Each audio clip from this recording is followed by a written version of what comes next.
राष्ट्रीय महत्वाकांक्षा एक नया शब्द आया है, इसकी भी आप भी थोड़ा व्याख्या करिए। एक राजनीतिक संक्रमण शब्द आया है, थोड़ा ये भी हमें समझाइए।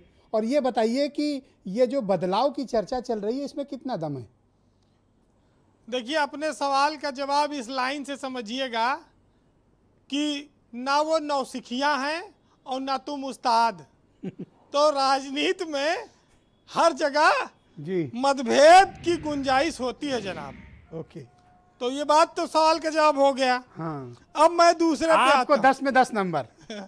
अब दूसरे पे आता हूँ हम्म, कि भाई उत्तर प्रदेश में मंत्रिमंडल का विस्तार होगा कि मुख्यमंत्री बदला जाएगा, यही बात रह गई है। मंत्रिमंडल का विस्तार होता है तो इतना ज़्यादा कवायद नहीं होती, मुख्यमंत्री को लेकर चर्चा है। अब ये किन कारणों से है और कैसे इसका हल निकलेगी ये बीजेपी जाने। उत्तराखंड के मुख्यमंत्री को हटाया तो उन्हें कोई पद तो केंद्र में दिया नहीं, आसाम के मुख्यमंत्री को बदला तो वहाँ भी उन्हें कोई पद नहीं दिया केंद्र सरकार में। तो उत्तर प्रदेश के मुख्यमंत्री के तौर पर अगर कोई परिवर्तन करना चाहेगी बीजेपी तो इन्हें देगी कि नहीं देगी। और पंचायत चुनाव की जो हार है उसने इस बात के साफ संकेत दिए हैं कि ओबीसी और दलित वोट बैंक को बीजेपी को समेटना होगा अपने साथ। और इसमें जब कोरोना काल आया तो ब्रजेश पाठक मंत्री की जो चिट्ठी थी जिसमें योगेश परवीन साहित्यकार को एम्बुलेंस मिलने में देरी हुई, उस चिट्ठी की पीड़ा ने पहला विस्फोट किया था, जिसमें ब्यूरोक्रेसी की नाकामी और सरकारी तंत्र की नाकामी पर बात हुई थी। उसके बाद से बहुत सारे पत्र आते रहे मंत्रियों के, विधायकों के, तमाम लोगों के। आज की तारीख में उत्तर प्रदेश में डिप्टी सीएम केशव प्रसाद मौर्य सबसे सशक्त दावेदार हैं और वो चुप हैं। उनका कहीं कोई स्टेटमेंट नहीं है, ना कहीं वो दिखते हैं, ना कोई वो बोलते हैं।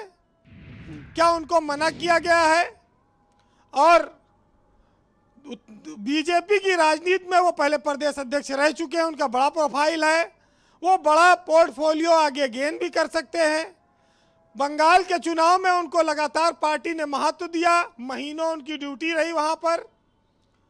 अब आते हैं अरविंद कुमार शर्मा। अगर उत्तर प्रदेश में अरविंद कुमार शर्मा डिप्टी सीएम नहीं बन पाते हैं तो प्रधानमंत्री उनको केंद्र में मंत्री बना सकते हैं। कई नौकरशाह केंद्र में पहले से मंत्री हैं, देश का विदेश मंत्री आप देख सकते हैं, आवास मंत्री और कई पहले भी रहे पिछली सरकार में, इसमें भी। तो क्या जिद है कि यहीं पर आएंगे? और होली पे लोग कहने लगे कि गांव में महुआ भी न थे, अब महुए बीने लायक रह जाएंगे। लखनऊ में बोले कि अब तो इनका कोई अफसर फ़ोन तक नहीं उठाता है, कोई मिले ना इनसे। लेकिन जब कोरोना में डीएम एसपी सब लाइन से सलूट मारने लगे तब लोगों का दिल धड़का बीजेपी में कि ये क्या हो रहा है। अच्छा भाई, अभी तक तो ये कहते हैं कि साहब हमारे यहाँ सामंजस्य है, हमने मिश्रा जी को सुना, संजीव भाई ने कहा, अच्छी बात है। लेकिन जब अंदर की बातें बाहर आने लगती हैं तब दरार पैदा होना शुरू हो जाती है और बढ़ते बढ़ते यह खाई बन जाती है और इस खाई को पाटना बहुत मुश्किल होता है। ये एक सच्चाई है, इसको आप चाहे माने चाहे ना माने। अच्छा, एक बीच में एक प्रसंग लाऊंगा कि जब अखिलेश के परिवार में झगड़ा हो रहा था तब ये बीजेपी बहुत मजे ले रही थी कि बेटे ने बाप से साइकिल छीन ली, बुढ़ापे में बड़ा अपमान किया और परिवार में सत्ता के लिए झगड़ा हो रहा है। तो ये आज का एट होम करत है, यहाँ घूम घूम के यूपी में इनके नेता, ये बहु भोज चल रहा है कि आओ भैया खाओ, लंगर खुला है। दूसरे पर तो बहुत कपड़ा उछालते हैं और अपने मामले में बताएंगे कि तो भाई हम बहुभोज क्या मतलब? एट होम शादी के बाद होता नहीं गांव में, जब बारात लौट के आती है। अच्छा अच्छा अच्छा। कई बार तो दुल्हन रास्ते से भाग जाते, एट होम के पैसा जो है हलवाई लेके लौटवे नहीं कर दोबारा। देखिए, जो लोग सियासत में मेहनत से पहुंचे हैं, जिन्हें जनता पसंद करती है, वो ठीक है। लेकिन आज हमारे संजीव भाई प्रवक्ता हैं, उनकी जिम्मेदारी है और वो कड़ी मेहनत से यहाँ तक पहुँचे हैं, वो बोले अपने पार्टी के पक्ष में, और उनको पता है कि कहाँ फेयर एंड लवली लगानी है, कहाँ खिजाब, तो वो अपना काम करेंगे ही। और उत्तर प्रदेश की जनता को जो मजा आनंद मिल रहा है वो अपना ले रही है। लेकिन ये जो समय है ये वाकई में एक ऐसा समय है जब बीजेपी के लिए, अगर वो योगी आदित्यनाथ को मुख्यमंत्री रखती है, उनके नेतृत्व में चुनाव होता है, तो बीजेपी की जीत के बाद योगी आदित्यनाथ एक बड़े लीडर के तौर पर देश में उभरेंगे। तो उनको केंद्र में फिर केंद्रीय मंत्री पद पर समायोजित करना कठिन होगा, फिर वो सीधे प्रधानमंत्री पद के दावेदार होंगे या देश के गृह मंत्री बने। अब ये सब चीज़ें बीजेपी में जिन लोगों ने आडवाणी युग देखा है और जिन्होंने राजधर्म देखा है, वो सोचते हैं कि वही जो निपटे निपटाए लो, नहीं आगे तो बड़ी मुश्किल होगी। ये सब लोगों की राय है, चर्चा है।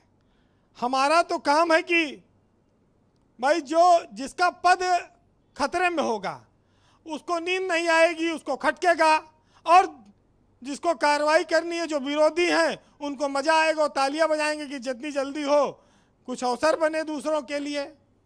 लेकिन इन समीकरणों को झुटलाया नहीं जा सकता कि अरविंद शर्मा को पार्टी कहाँ ले जाएगी। केशव प्रसाद मौर्य जो 4.5 साल से डिप्टी सीएम के तौर पर भूमिका निभा रहे हैं, उनको और कितनी जिम्मेदारी दी जाएगी।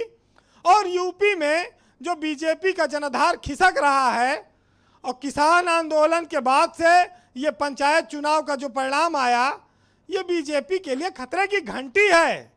अब इस घंटी को वो अनसुना करेगी तो फिर वो जाने जी।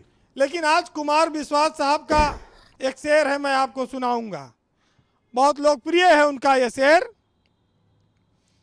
कि जो लोग राजनीति में बड़ी कैंचियां चलाते हैं, गुटबाजी करते हैं, चालाकियां करते हैं, उनके लिए है कि किसी के दिल की मायूसी जहां से हो के गुजरी है, और तुम्हारी सारी चालाकी वहीं पर खो के गुजरी है, और तुम्हारी और मेरी रात में बस फर्क है इतना कि तुम्हारी सो के गुजरी है, हमारी रो के गुजरी है। वाह वीरेंद्र जी, वाह, बहुत शुक्रिया, बहुत बहुत धन्यवाद। एकदम ग्राउंड जीरो से सटीक और निबंध के सही जवाब देने के लिए बहुत शुक्रिया, बहुत बहुत धन्यवाद। संजीव मिश्रा जी भारतीय जनता पार्टी के प्रवक्ता हैं। संजीव जी, ऐसे हालात